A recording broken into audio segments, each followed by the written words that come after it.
They were also saying that, talking about health and paranoia about their health, and that there's an intense focus among them on eating and exercising to gain some kind of control over the ever changing world. Um, Again, I talked about certainty. The time of like certainty is over, and the time of the illusion of control is over. That's another one of the things that everybody, unfortunately, is having to deal with right now.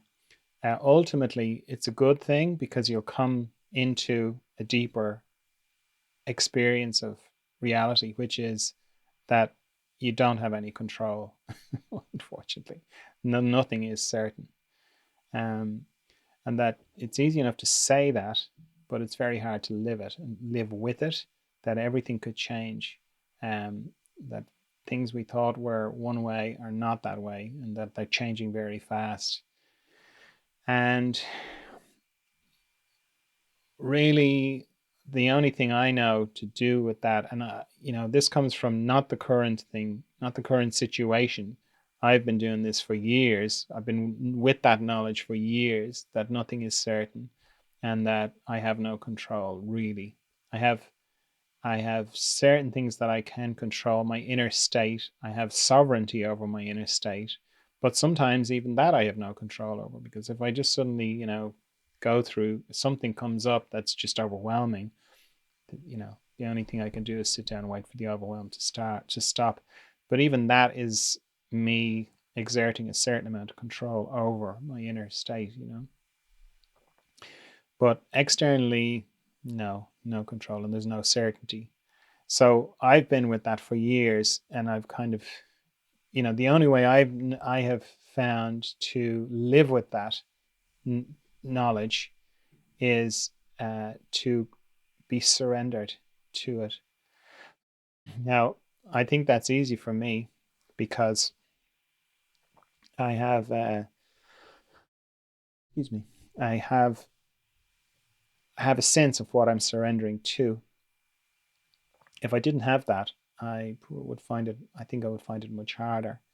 Um, and I've, you know, like I was raised as a Catholic, so the whole idea of God was kind of rammed down my throat, and it was all scary, and God was terrible. And I can remember my grandmother; it was like she was old school Bible thumping kind of, and she had a very God was a scary God of retribution. And I can remember, like, if I was being naughty when I was a little boy, and I tripped over, my granny would say, "God did that."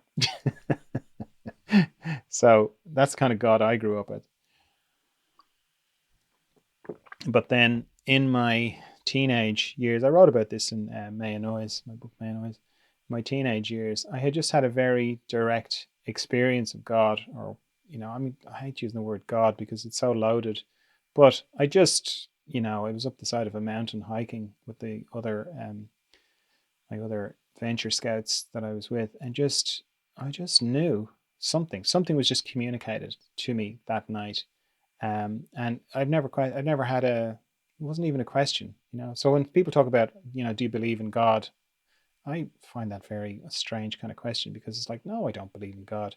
I know God, I have direct knowledge of God. So what do I need to believe in? I don't believe in anything. I either know it or I don't. But so for me, and like I'm using that word God, but you know, it's not like old man God up in heaven sitting with the big white beard or anything like that. It's just this huge, mysterious thing that, you know, is way beyond my comprehension.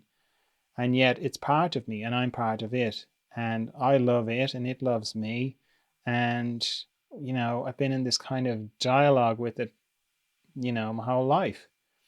Um, and it's like what I was saying about talking to nature. It's not like God talks back to me. I might you talk in words because I'm a human, but there is communication that comes back. So for me, the idea of surrender is surrendering to that, because there is a big movement to that thing, that big beautiful thing. There is a movement to it, and I've sort of spent my life trying to be with that movement and to not get in the way and to try and be part of the movement, you know. So that for me, surrender is part of, it's almost like a dance, you know, like surrendering to the music of that big movement. So I can kind of go, well, I have a very limited perspective on things, you know, like even now I can look back on when I was much younger and go, God, if I, you know, that would have blown my mind back then. What I know now would have blown my mind back then. So I can even just see in my own short life how my consciousness has kind of grown. And I kind of go, yeah, so there's a big other thing out there happening that I just can't get my head around. I just, you know, so from my perspective, it looks like nothing is certain and everything is changing and I've no control. But I know that that's just because I have a really limited perspective. So knowing that, I can kind of go, okay, well, I'm just going to surrender to the mystery. I just kind of call it the mystery. Like I just surrender to that and try and try my very best to listen to what the music is and try and be with it as much as possible. Now, if I didn't have that, um, I think it would be very difficult. So you know, I can't really like if you haven't got that, that makes I feel a lot of compassion for you if you don't have that because then everything is just chaos for no reason. And you know, yes, you could get hit by a bus or things could go, you know, in all sorts of crazy ways with COVID and it's all a bit haphazard and meaningless. And but for me, it's not meaningless. I may not know what the meaning is, but I know that it does have meaning. Um, and you know, I don't have any. I have lots of proof in my own life, but it's all very subjective. But I think that's kind of part of the deal with it, you know. So if you can cultivate a sense of surrender, if anything, you can surrender to the fact. The fact is you don't have control. You've got control of your inner state. And the fact is that everything is changing and everything always does change, you know.